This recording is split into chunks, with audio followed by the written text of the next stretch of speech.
Gözcülerimiz beyim, hudutlarımızda Moğol devriye birliklerini görmüşler. O soysuzlar 10 yıldır satın aldıkları sultanın köpekleriyle işlerini görürlerdi. Şimdi buralarda ne işler ola beyim? Buraya kadar gelmelerinin bir sebebi olmalı beyim.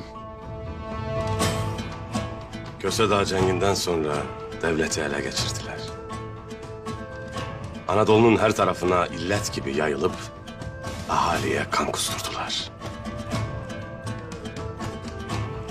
Biz bu toprakları kılıç hakkıyla aldık.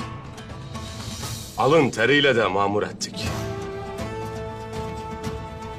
Söğüt, Anadolu'nun kalbidir, yüreğidir. Yüreğimi hürriyet ve adalet için attıkça umut kesilmez Artuk Bey. Onlar da bunu iyi bildiklerinden yüreğimizi söküp buraları yangın yerine çevirmek isterler. Ateş olup gelsinler beyim. Biz de eriyip tükenmez çelik gibi semsert çıkarız karşılarına evelallah. Evelallah. Evelallah. Gereken tedbirleri alın. Belli ki obaya gelmeden dönmeyecekler. Emrin olur beyim. Emrin olur. Emrin olur beyim.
Osman!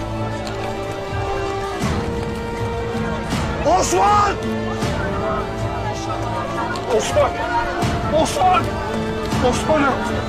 Oğlum ne oldu sana? Osman! Osman! Osman! Oğlum ne oldu sana? Osman'ım ne oldu sana? Osman! Ne oldu sana?